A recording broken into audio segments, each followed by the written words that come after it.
Dear students, business research മെത്തേഡ്സിൻ്റെ മറ്റൊരു ക്ലാസ്സിലേക്ക് കൂടി സ്വാഗതം. ഇന്ന് നമ്മൾ പഠിക്കുന്നത് വളരെ ഇമ്പോർട്ടൻ്റ് ആയിട്ടുള്ള ഒരു ടോപ്പിക്കാണ് types of research.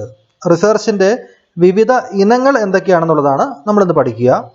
Research methodology ഒരു സബ്ജക്റ്റായിട്ട് പഠിക്കുന്ന മറ്റു കോഴ്സുകൾ പഠിക്കുന്ന കുട്ടികൾക്കും ഒപ്പം തന്നെ UGCയുടെ നെറ്റ് എക്സാം എഴുതുന്ന കുട്ടികൾക്കും വളരെ പ്രധാനപ്പെട്ട ഒരു ടോപ്പിക്കാണ് ടൈപ്സ് ഓഫ് റിസർച്ച്. അപ്പോൾ അതിൽ 13ഓളം റിസർച്ച് ഇനങ്ങൾ ഞാൻ പ്രിപ്പയർ ചെയ്തിട്ടുണ്ട്. അതിലൊരു പകുതിയോളം ഇനങ്ങളായിരിക്കും നമ്മൾ ഇന്നത്തെ ക്ലാസ്സിൽ എടുക്കുക. ഇപ്പോൾ പരമാവധി സിമ്പിളായിട്ട് ഉദാഹരണങ്ങൾ സഹിതം ഈ ടൈപ്സ് ഓഫ് റിസർച്ച് നിങ്ങൾക്ക് പറഞ്ഞു തരാൻ വേണ്ടി ശ്രമിക്കുന്നതാണ്. അപ്പോൾ യൂസ്ഫുൾ ആണെന്ന് തോന്നുകയാണെങ്കിൽ നിങ്ങൾ ഈ വീഡിയോ നിങ്ങളുടെ ഫ്രണ്ട്സിനായിട്ട് കൂടെ ഒന്ന് ഷെയർ ചെയ്യുക. ഒപ്പം തന്നെ ഈ ചാനലിൽ വരുന്ന പുതിയ ക്ലാസ്സുകൾ ലഭ്യമാകുന്നതിന് വേണ്ടി ചാനലൊന്ന് സബ്സ്ക്രൈബ് ചെയ്ത് വയ്ക്കുക. കൂടുതൽ ക്ലാസ്സുകൾക്ക് വേണ്ടി, പ്രത്യേകിച്ച് റിസർച്ച് മെത്തഡോളജിയുടെ കൂടുതൽ ക്ലാസ്സുകൾക്ക് വേണ്ടി കൊമേഴ്സ് ക്ലാസ് പാനർ എന്ന ഈ ചാനലിൻ്റെ പ്ലേലിസ്റ്റിൽ റിസർച്ച് മെത്തഡോളജി എന്നുള്ള ടോപ്പിക്ക് നോക്കുക. ഒപ്പം തന്നെ ഈ ക്ലാസ് നിങ്ങൾക്ക് ഇഷ്ടപ്പെട്ട് കഴിഞ്ഞാൽ ലൈക്ക് ചെയ്യണമെന്നും നിങ്ങളുടെ അഭിപ്രായങ്ങൾ കമൻറ്റ് ബോക്സിൽ രേഖപ്പെടുത്തണമെന്നും അഭ്യർത്ഥിക്കുന്നു. അപ്പോൾ നമുക്ക് ക്ലാസ് ആരംഭിക്കാം. ടൈപ്സ് ഓഫ് റിസർച്ചിൽ ഏതൊക്കെയാണ് നമ്മൾ പഠിക്കുന്നത് എന്നുള്ളതൊന്ന് നമുക്ക് ആദ്യം ഒന്ന് ലിസ്റ്റ് ഔട്ട് ചെയ്യാം. ഒന്നാമത്തേത് ബേസിക് റിസർച്ചാണ്. ബേസിക് റിസർച്ചിനെ പ്യുവർ റിസർച്ച് എന്നും ഫണ്ടമെൻ്റൽ റിസർച്ച് എന്നും അല്ലെങ്കിൽ തിയറിറ്റിക്കൽ റിസർച്ച് എന്നും അറിയപ്പെടുന്നുണ്ട്. രണ്ടാമത്തേത് അപ്ലൈഡ് റിസർച്ചാണ്. അതിനെ ആക്ഷൻ റിസർച്ച് എന്നും വിളിക്കുന്നു. ദെൻ എക്സ്പ്ലോറേറ്ററി റിസർച്ച്, അതിനെ ഫോർമുലേറ്റീവ് റിസർച്ച് എന്ന് മറ്റൊരു പേര് കൂടിയുണ്ട്. അടുത്തത് ഡിസ്ക്രിപ്റ്റീവ് റിസർച്ച് ആണ്. അഞ്ചാമത്തത് എക്സ്പെരിമെൻ്റൽ റിസർച്ച്, കോസൽ റിസർച്ച് അല്ലെങ്കിൽ പ്രെഡിക്റ്റീവ് റിസർച്ച് എന്നും അതറിയപ്പെടുന്നു. ദെൻ എക്സ്പോസ്റ്റ് ഫാക്ടോ റിസർച്ച് ഉണ്ട്. കൂടാതെ diagnostic research, case study, historical research, qualitative research, quantitative research, correlational research, ethnographic research, ഇത്രയും റിസർച്ച് ഇനങ്ങളാണ് നമ്മൾ പഠിക്കാൻ പോകുന്നത്. അപ്പോൾ നമുക്ക് ഓരോന്നായിട്ട് നോക്കാം. ഫസ്റ്റ്ലി നമുക്ക് എന്താണ് ബേസിക് റിസർച്ച്, അതിൻ്റെ മറ്റ് പേരുകളും മറന്നുപോകാതെ ഓർത്തിരിക്കുക. Pure research, fundamental research, theoretical research. നോക്കാം. Pure research or basic research is undertaken for the sake of knowledge. അപ്പോൾ ഈ പ്യുവർ റിസർച്ച് നടക്കുന്നത് it is for the sake of knowledge ആണ്. നോളജ് വർദ്ധിപ്പിക്കുന്നതിൻ്റെ അല്ലെങ്കിൽ അറിവ് വർദ്ധിപ്പിക്കുക എന്ന ലക്ഷ്യത്തോടു കൂടിയാണ് പ്യുവർ റിസർച്ചിൽ റിസർച്ചേഴ്സ് ഏർപ്പെടുക. Without any intention to apply it into practice. ആ റിസർച്ചിലൂടെ കണ്ടെത്തുന്ന കാര്യങ്ങൾ പ്രായോഗികമായിട്ട് ഉപയോഗപ്പെടുത്തണം എന്നുള്ള ലക്ഷ്യം വെച്ചുകൊണ്ടല്ല അത്തരത്തിലുള്ള റിസർച്ച് ഏറ്റെടുക്കുക. ഒരു ഇൻ്റലക്ച്വൽ ക്യൂരിയോസിറ്റിയുടെ ഭാഗമായിട്ട്, it is undertaken out of intellectual curiosity, ഒരാളുടെ ബൗദ്ധികപരമായിട്ടുള്ള ജിജ്ഞാസയുടെ ഫലമായിട്ട് അറിവ് നേടണം, എന്താണെന്ന് അറിയണമെന്നുള്ള ആഗ്രഹം കൊണ്ടാണ് പ്യുവർ റിസർച്ച് ഏറ്റെടുത്ത് നടപ്പിലാക്കുക. For example, Einstein's theory of relativity. Theory of relativity Einstein കണ്ടുപിടിച്ചത്, ന്യൂട്ടൻ്റെ ഗ്രാവിറ്റിയുമായിട്ട് ബന്ധപ്പെട്ട കോൺട്രിബ്യൂഷൻസ്, അപ്പോൾ അതെല്ലാം പ്യുവർ റിസർച്ചിൻ്റെ ഫലമായിട്ടാണ്. This research attempts to expand the limits of knowledge. അതായത് അറിവിൻ്റെ ആ പരിധിക്കപ്പുറം കൂടുതൽ അറിവുകൾ നേടാനുള്ള മനുഷ്യൻ്റെ ആഗ്രഹമാണ് ഇത്തരത്തിലുള്ള റിസർച്ചിൽ ഏർപ്പെടുന്നതിന് അവനെ പ്രേരിപ്പിക്കുന്നത്. The main motivation is to expand man's knowledge. ഒരാളുടെ അറിവിൻ്റെ ചക്രവാളങ്ങൾ കൂടുതൽ വിസ്തൃതമാക്കുക എന്ന ലക്ഷ്യത്തോടു കൂടിയാണ് ഈ പ്യുവർ റിസർച്ചിൽ ആളുകൾ ഏർപ്പെടുക. Not to create or invent something, എന്തെങ്കിലും ഒന്ന് കണ്ടുപിടിക്കണം അല്ലെങ്കിൽ പുതിയതായിട്ടൊന്ന് സൃഷ്ടിക്കണം എന്ന ലക്ഷ്യം വെച്ചുകൊണ്ടല്ല, അറിയാനുള്ള ആഗ്രഹത്തിൽ നിന്നാണ് പ്യുവർ റിസർച്ച് ഉടലെടുക്കുന്നത്. There is no obvious commercial value to the discoveries. അവർ കണ്ടുപിടിക്കുന്ന കാര്യങ്ങൾക്ക് അതേ അർത്ഥത്തിൽ എന്തെങ്കിലും കൊമേഴ്സ്യൽ ആയിട്ടുള്ള പർപ്പസ് അല്ലെങ്കിൽ കൊമേഴ്സ്യൽ വാല്യൂ, അതിനെ വിറ്റ് നമുക്ക് ക്യാഷ് ആക്കാനുള്ള വാല്യൂ അതിനുണ്ടാകണമെന്നില്ല. That result from basic research. Basic റിസർച്ചിൽ നിന്നുണ്ടാകുന്ന കാര്യങ്ങൾക്ക് അതിനാൽ തന്നെ ഏതെങ്കിലും വ്യാപാരത്തിന് വേണ്ടി ഉപയോഗിക്കാവുന്ന അല്ലെങ്കിൽ ട്രേഡിന് വേണ്ടി ഉപയോഗിക്കാവുന്ന ഒരു കൊമേഴ്സ്യൽ വാല്യൂ അതും ഉണ്ടാകണമെന്നില്ല. Then features of basic research. ഇതിൽ നിന്ന് നമുക്ക് ബേസിക് റിസർച്ചിൻ്റെ ഫീച്ചേഴ്സ് എന്തൊക്കെയാണെന്ന് നോക്കാം. Pure research is the basic research related with the principles, laws or rules. അതായത് ഏതെങ്കിലും ലോകളും റൂളും നിയമങ്ങളുമായിട്ടും തത്വങ്ങളുമായിട്ടൊക്കെ ബന്ധപ്പെട്ട് നിൽക്കുന്നതാണ് പ്യുവർ റിസർച്ച്. പ്യുവർ റിസർച്ചിലൂടെ കണ്ടെത്തുന്ന കാര്യങ്ങളാണ് ഓരോ റൂളുകളും നിയമങ്ങളും, അല്ലേ, അതെല്ലാമായിട്ട് മാറുക. തിയറി ഓഫ് റിലേറ്റിവിറ്റിയും ന്യൂട്ടൻ്റെ first degree of law, second degree, അത്തരത്തിലുള്ള ലോസും റൂൾസും എല്ലാം ഉണ്ടാകുന്നത് അവർ ഏറ്റെടുത്ത് നടപ്പിലാക്കിയിട്ടുള്ള ബേസിക് റിസർച്ചിൻ്റെ ഭാഗമായിട്ടാണ്. Then the aim of basic research is the attainment of knowledge and truth. അപ്പോൾ അറിവ് നേടുക, അറിവാണ് സത്യം എന്നാണ് പറയുന്നത്, അല്ലേ, അറിവ് നേടുക, സത്യം എന്തെന്ന് അറിയുക തുടങ്ങിയ കാര്യങ്ങൾ നേടുന്നതിന് വേണ്ടിയാണ് ബേസിക് റിസർച്ച് ഏറ്റെടുത്ത് നടപ്പിലാക്കുന്നത്. Then it tries to find out a cause and effect relationship in social phenomena. ഇപ്പോൾ ഒരു സാമൂഹിക സെറ്റപ്പിൽ അതിൻ്റെ കോസ് ആൻഡ് എഫക്റ്റ് റിലേഷൻഷിപ്പ് മനസ്സിലാക്കുന്നതിന് വേണ്ടിയും ഈ റിസർച്ചിൽ ഏർപ്പെടാറുണ്ട്. ഇപ്പോൾ ഏതെങ്കിലും ഒരു കാര്യം സംഭവിക്കുന്നു, ആ സംഭവിക്കുന്നതിന് പിന്നിൽ എന്തെങ്കിലും ഒരു കാരണമുണ്ടെങ്കിൽ ആ സംഭവിക്കുന്നതിനെ നമ്മൾ എഫക്റ്റ് എന്നും അതിൻ്റെ പിന്നിലുള്ള കാരണത്തെയാണ് നമ്മൾ കോസ് എന്നും പറയുന്നത്, അല്ലേ? അപ്പോൾ ഒരു കാര്യം സംഭവിക്കാനുള്ള കാരണം എന്താണെന്ന് മനസ്സിലാക്കാനുള്ള ശ്രമമാണ് ഒരു ബേസിക് റിസർച്ചിൽ നടക്കുന്നത്. Then it verifies the old established principles and laws. നിലവിലുള്ള പ്രിൻസിപ്പിൾസും ലോസും അതിൻ്റെ സത്യാവസ്ഥ എന്താണെന്നുള്ളത് അവർ വെരിഫൈ ചെയ്യാൻ വേണ്ടി ശ്രമിക്കുന്നുണ്ട്, മനസ്സിലാക്കാൻ വേണ്ടി ശ്രമിക്കുന്നുണ്ട്. ഉദാഹരണത്തിന് ഭൂമി പരന്നതാണ് എന്നുള്ള ധാരണയിൽ നിന്ന്, അത്രയും നാളും വിശ്വസിച്ചുകൊണ്ടിരുന്ന അത്തരത്തിലുള്ള ഒരു ധാരണയിൽ നിന്നും ഭൂമി ഒരു സ്പിറോയിഡ് അല്ലെങ്കിൽ ഒരു ഉരുണ്ട ഷേപ്പിലുള്ളതാണ്, റൗണ്ട് ഷേപ്പ്ഡ് ആണ് എന്നുള്ള ആ ഒരു ലെവലിലേക്ക് എത്തുന്നതിന് പിന്നിലുള്ള കാരണം ആ കാലത്തെ ഗവേഷകർ നടത്തിയ റിസർച്ചിൻ്റെ ഫലമായിട്ടാണ്. Then it lays the foundation for applied research. നമ്മൾ അടുത്തായിട്ട് പഠിക്കാൻ പോകുന്ന അപ്ലൈഡ് റിസർച്ച്, അതിനുള്ള ഫൗണ്ടേഷൻ, അതിൻ്റെ തിയറിറ്റിക്കായിട്ടുള്ള ബേസ് എന്ന് പറയുന്നത് ഈ ബേസിക് റിസർച്ചിലൂടെ ലഭിക്കുന്നതാണ്. അതായത് മറ്റൊരു റിസർച്ചായിട്ടുള്ള അപ്ലൈഡ് റിസർച്ചിൻ്റെ ബേസ് ആകുന്നത്, അടിസ്ഥാനമാകുന്നത് ബേസിക് റിസർച്ചിലൂടെ കണ്ടുപിടിക്കപ്പെടുന്ന തിയറിയാണ്, റൂളുകളാണ്. ഇനി നമുക്ക് അപ്ലൈഡ് റിസർച്ച് അഥവാ ആക്ഷൻ റിസർച്ച് എന്താണെന്നുള്ളത് മനസ്സിലാക്കാം. Applied research is carried on to find solution to a real life problem requiring an action or policy decision. ഒരു റിയൽ ലൈഫ് പ്രോബ്ലം, നമ്മൾ ഫേസ് ചെയ്യുന്ന ഒരു പ്രോബ്ലം, അതിൻ്റെ സൊല്യൂഷൻ കണ്ടെത്തുന്നതിന് വേണ്ടിയുള്ള ശ്രമങ്ങളാണ് അപ്ലൈഡ് റിസർച്ചിൽ നടക്കുക. ഒരു പ്രോബ്ലവും അതിൻ്റെ സൊല്യൂഷൻ എന്താണ് കണ്ടെത്തുന്നതിനുള്ള ശ്രമവും, അതാണ് അപ്ലൈഡ് റിസർച്ചിലൂടെ നടക്കുക. An action or policy decision, അതായത് ഒരു പ്രോബ്ലം ഉണ്ടാവുകയാണെങ്കിൽ അതിൻ്റെ സൊല്യൂഷൻ കണ്ടെത്തി ഒരു ആക്ഷൻ എടുക്കേണ്ടതാണ്, നടപടി എടുക്കേണ്ടതാണ്, അല്ലേ? അല്ലെങ്കിൽ ഗവൺമെൻറ്റിന് അത്തരത്തിലുള്ള ഒരു പോളിസി ഡിസിഷൻ എടുക്കേണ്ടതാണ്. അതിനുവേണ്ടി സഹായിക്കുന്ന ഒരു സൊല്യൂഷൻ കണ്ടെത്തുന്നതിനുള്ള ശ്രമമാണ് അപ്ലൈഡ് റിസർച്ചിലൂടെ നടക്കുക. Research done with the intention of applying the results of the findings. അതായത് അപ്ലൈഡ് റിസർച്ചിലൂടെ കിട്ടുന്ന ഫൈൻഡിങ്സ്, അതിൻ്റെ റിസൾട്ട് നമ്മൾ അപ്ലൈ ചെയ്യുകയാണ്, പ്രായോഗിക തലത്തിൽ അപ്ലൈ ചെയ്യുക എന്ന ഉദ്ദേശത്തോടു കൂടിയാണ്, ഇൻറ്റൻഷനോട് കൂടിയാണ് റിസർച്ച് നടപ്പിലാക്കുന്നത്. To solve a specific problem, ഏതെങ്കിലും ഒരു പർട്ടിക്കുലർ പ്രോബ്ലം, ഏതെങ്കിലും ഒരു സ്ഥാപനത്തെ സംബന്ധിച്ച പ്രോബ്ലം, അല്ലെങ്കിൽ ഏതെങ്കിലും സൊസൈറ്റിക്ക് മൊത്തത്തിലുള്ള ഏതെങ്കിലും ഒരു സ്പെസിഫിക് ആയിട്ടുള്ള പ്രോബ്ലം, ആ പ്രോബ്ലത്തിൻ്റെ സൊല്യൂഷൻ കണ്ടെത്തുക എന്ന ശ്രമത്തോടു കൂടിയാണ്, എന്ന ലക്ഷ്യത്തോടു കൂടിയാണ് ആക്ഷൻ റിസർച്ച് അല്ലെങ്കിൽ അപ്ലൈഡ് റിസർച്ച് നടത്തുന്നത്. കറൻ്റ്ലി ബീങ് എക്സ്പീരിയൻസ്ഡ്, ഇപ്പോൾ ആളുകൾ അനുഭവിച്ചുകൊണ്ടിരിക്കുന്ന, ഇപ്പോൾ ഏതെങ്കിലും ഒരു സ്ഥാപനം അനുഭവിച്ചുകൊണ്ടിരിക്കുന്ന അത്തരത്തിലുള്ള പ്രോബ്ലം സോൾവ് ചെയ്യുക എന്നുള്ളതാണ് ലക്ഷ്യം. In the organization is called applied research. അതിനെയാണ് അപ്ലൈഡ് റിസർച്ച് എന്ന് പറയുന്നത്.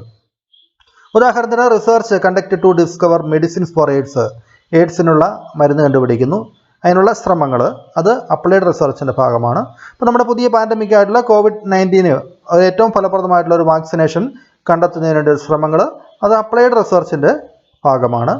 അല്ലെങ്കിൽ research conducted four developing A new product, കമ്പനികൾ ഒരു പുതിയ പ്രൊഡക്റ്റ് ഡെവലപ്പ് ചെയ്യുന്നതിന് വേണ്ടി, ഏതെങ്കിലും ഒരു പുതിയ ആവശ്യങ്ങൾ അത് നിറവേറ്റുന്നതിന് ആവശ്യമായിട്ടുള്ള പ്രൊഡക്റ്റ് നിലവിലില്ല എങ്കിൽ ആ പ്രൊഡക്റ്റ് കണ്ടെത്തുന്നതിന് വേണ്ടിയുള്ള റിസർച്ച്, അതെല്ലാം അപ്ലൈഡ് റിസർച്ചിൻ്റെ ഭാഗമാണ്. അപ്പോൾ അങ്ങനെയാണെങ്കിൽ അപ്ലൈഡ് റിസർച്ചിൻ്റെ ഫീച്ചേഴ്സ് എന്തൊക്കെയാണെന്ന് നമുക്ക് ജസ്റ്റ് നോക്കാം. It is carried on to find a solution to a real life problem. നമ്മുടെ നിത്യജീവിതത്തിൽ അനുഭവിക്കുന്ന ഒരു പ്രോബ്ലം, അതിൻ്റെ സൊല്യൂഷൻ കണ്ടെത്തുക എന്നുള്ളതാണ് അപ്ലൈഡ് റിസർച്ചിൻ്റെ ലക്ഷ്യം. It is conducted on the basis of application of theories or models. അപ്പോൾ നമ്മൾ ഇതുവരെ ബേസിക് റിസർച്ചിലൂടെ നമ്മൾ കണ്ടെത്തിയിട്ടുള്ള തിയറികൾ അല്ലെങ്കിൽ ഏതെങ്കിലും അറിവുകളുടെ മോഡലുകൾ, അത്തരത്തിലുള്ള കാര്യങ്ങളുടെ ആപ്ലിക്കേഷൻ, നടപ്പിലാക്കൽ അല്ലെങ്കിൽ അപ്ലൈ ചെയ്യലാണ് ഈ അപ്ലൈഡ് റിസർച്ചിൽ നടക്കുക. ഫോർ ഫൈൻഡിങ് എ സൊല്യൂഷൻ, അതിൻ്റെ ലക്ഷ്യം എന്താണ്? നമ്മൾ അനുഭവിക്കുന്ന ഒരു പ്രോബ്ലത്തിൻ്റെ സൊല്യൂഷൻ കണ്ടെത്തുക എന്നുള്ളതാണ്. It may integrate previously existing knowledge, അതായത് ബേസിക്കായിട്ട് നമ്മൾ ബേസിക് റിസർച്ചിലൂടെ കണ്ടുപിടിച്ചതോ നിലവിലുള്ളതുമായിട്ടുള്ള എക്സിസ്റ്റിംഗ് ആയിട്ടുള്ള നോളജ്, അതിനെ നമ്മൾ ആക്ഷൻ റിസർച്ചിൽ ഇൻ്റഗ്രേറ്റ് ചെയ്യുന്നുണ്ട്, അതിനെ ഫലപ്രദമായിട്ട് നമ്മൾ ഉപയോഗിക്കുന്നുണ്ട്.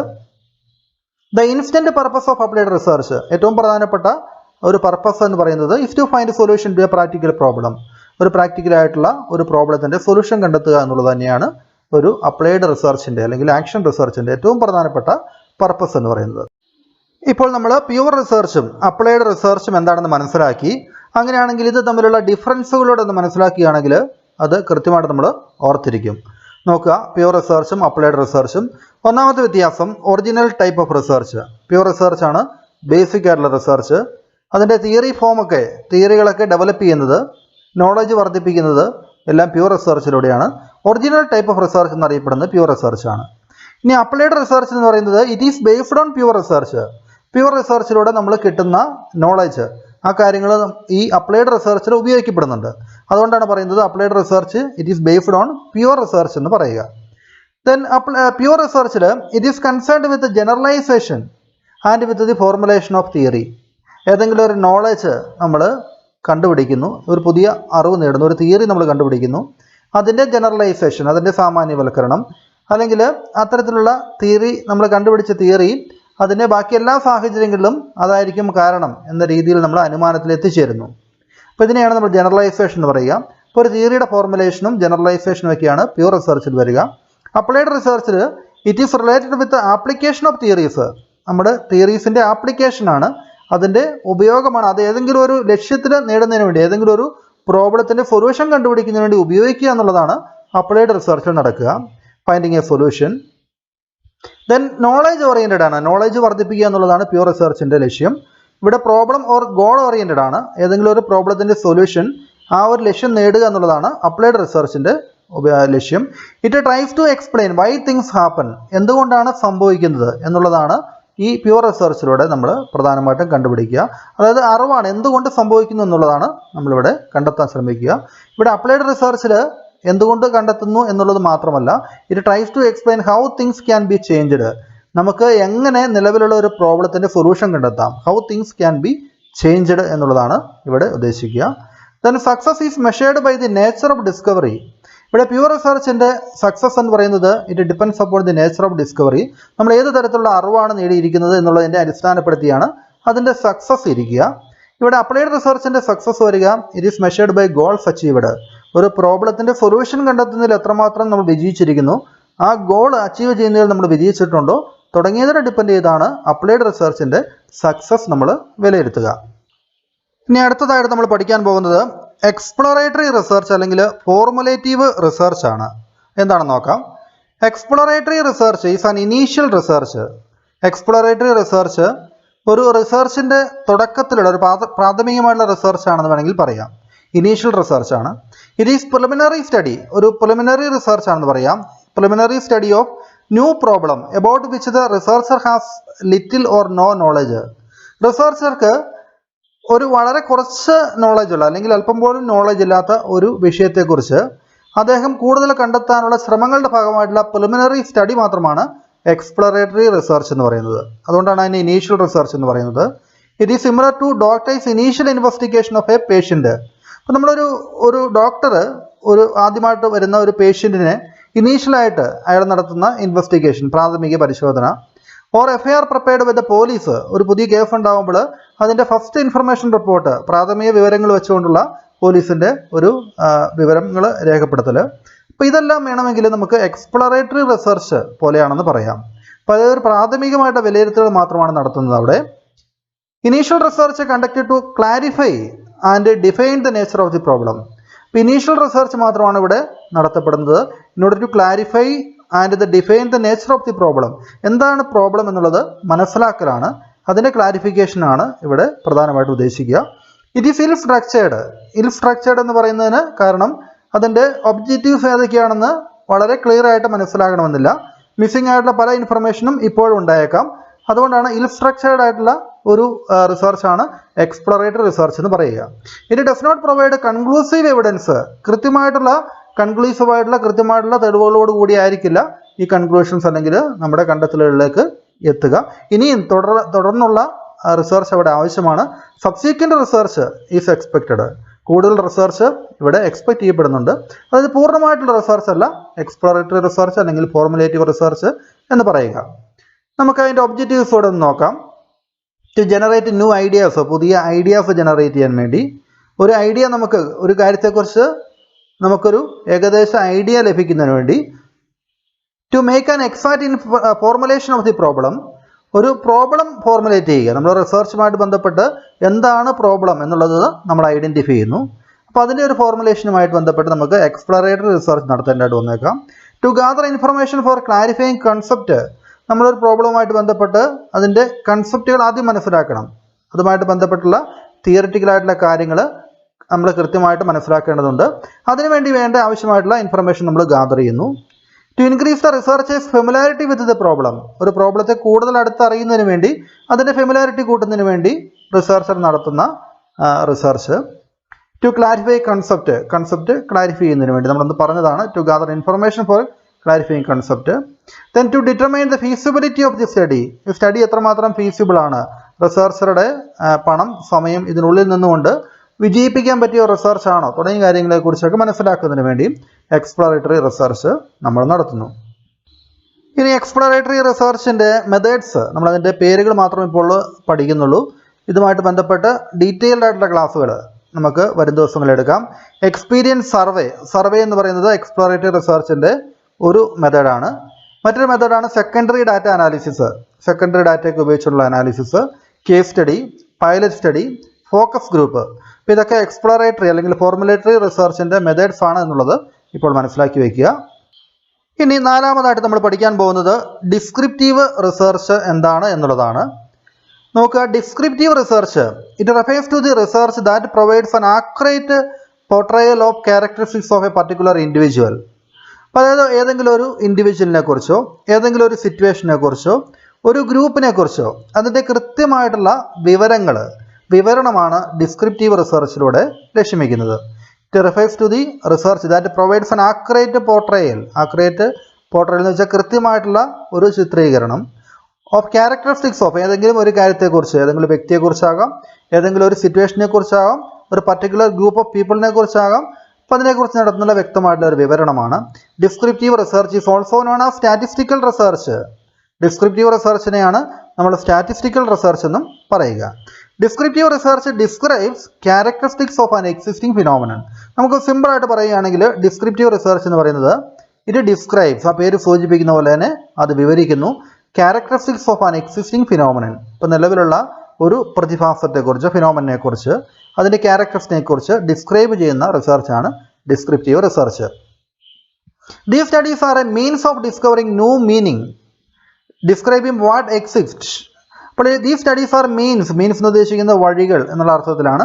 These studies are means of discovering new meaning, ഏതെങ്കിലും ഒരു കാര്യത്തെക്കുറിച്ചുള്ള പുതിയ കാര്യങ്ങൾ കണ്ടുപിടിക്കൽ, ഡിസ്കവറിംഗ് ന്യൂ മീനിങ്. നിലവിലുള്ള ഒരു ഫിനോമിനെ, നമ്മളൊരു പ്രതിഭാസത്തെ നമ്മുടേതായ രീതിയിൽ എക്സ്പ്ലെയിൻ ചെയ്യുമ്പോൾ അതിൻ്റെ ഒരു പുതിയ മീനിങ് നമുക്ക് ലഭിക്കുന്നുണ്ടാവാം. ഡിസ്ക്രൈബിംഗ് വാട്ട് എക്സിസ്റ്റ്, എന്താണ് നിലവിലുള്ളത് എന്നുള്ളതിനെക്കുറിച്ച് നമ്മൾ ഡിസ്ക്രൈബ് ചെയ്യുന്നു. Determining the frequency with which something occurs, ഒരു കാര്യം സംഭവിക്കുന്നതിൻ്റെ ഫ്രീക്വൻസി, എത്ര പ്രാവശ്യം സംഭവിക്കുന്നു തുടങ്ങിയത്. ആൻഡ് കാറ്റഗറൈസിങ് ഇൻഫർമേഷനെ നമ്മൾ കാറ്റഗറൈസ് ചെയ്യുന്നു, പല കാറ്റഗറികളായിട്ട് തിരിച്ച് അതിനെ എക്സ്പ്ലെയിൻ ചെയ്യുന്നു. Descriptive research provides a broad picture of a phenomenon you might be interested in exploring. അപ്പോൾ നമുക്ക് താല്പര്യമുള്ള, അറിയാൻ ആഗ്രഹിക്കുന്ന മേഖലകളിൽ ഒരു പ്രതിഭാസത്തെക്കുറിച്ചുള്ള അതിൻ്റെ വിശാലമായിട്ടുള്ള ഒരു ബ്രോഡായിട്ടുള്ളൊരു പിക്ചർ നമ്മൾ ഡിസ്ക്രിപ്റ്റീവ് റിസർച്ചിലൂടെ നമുക്ക് പ്രൊവൈഡ് ചെയ്യാൻ സാധിക്കും. ഇനി നമുക്ക് അതിൻ്റെ എക്സാമ്പിളുകളിലൊക്കെ നോക്കുകയാണെങ്കിൽ കറണ്ട് എംപ്ലോയ്മെൻറ്റ് റേറ്റ്സ്, ഇപ്പോൾ നിലവിലുള്ള എംപ്ലോയ്മെൻറ്റ് റേറ്റ് എത്രയാണ് അതിനെക്കുറിച്ച് നമ്മൾ മനസ്സിലാക്കാൻ വേണ്ടി അതിനെ നമ്മൾ വിവരിക്കുന്നു. അത് ഡിസ്ക്രിപ്റ്റീവ് റിസർച്ചിൻ്റെ ഭാഗമായിട്ട് നമുക്കത് ചെയ്യാം. Then census of any country, ഏതെങ്കിലും രാജ്യത്തെ ജനസംഖ്യയെക്കുറിച്ചോ അല്ലെങ്കിൽ ജനസംഖ്യയുടെ വളർച്ചയെക്കുറിച്ചോ നമുക്ക് വിവരിക്കാം. Number of working single parents, ഏതെങ്കിലും ഒരു ഫാമിലിയിൽ ഏതെങ്കിലും സിംഗിൾ പേരൻസ് മാത്രമേ ഉള്ളെങ്കിൽ, അച്ഛനും അമ്മയും ആരെങ്കിലും ഒരാൾ മാത്രം ഉള്ളെങ്കിൽ എത്ര പേര് വർക്ക് ചെയ്യുന്നുണ്ട്, അങ്ങനെയുള്ള എണ്ണങ്ങൾ are examples of descriptive research. ഇതെല്ലാം ഡിസ്ക്രിപ്റ്റീവ് റിസർച്ചാണ്. അപ്പോൾ കറണ്ട് ആയിട്ടുള്ള ഒരു സിറ്റുവേഷനെ, ഫിനോമിനെ നമ്മൾ ഡിസ്ക്രൈബ് ചെയ്യുന്നതാണ് ഡിസ്ക്രിപ്റ്റീവ് റിസർച്ച്. അപ്പോൾ ഇതോടുകൂടി ഇന്നത്തെ ക്ലാസ് അവസാനിക്കുകയാണ്. നമുക്ക് ബാക്കിയുള്ള ടൈപ്പ് ഓഫ് റിസർച്ച് ഇനങ്ങൾ നമ്മൾ അടുത്ത ക്ലാസ്സിൽ ഡിസ്കസ് ചെയ്യുന്നതാണ്. അപ്പോൾ നമുക്കിനി അടുത്ത ക്ലാസ്സിൽ കാണാം.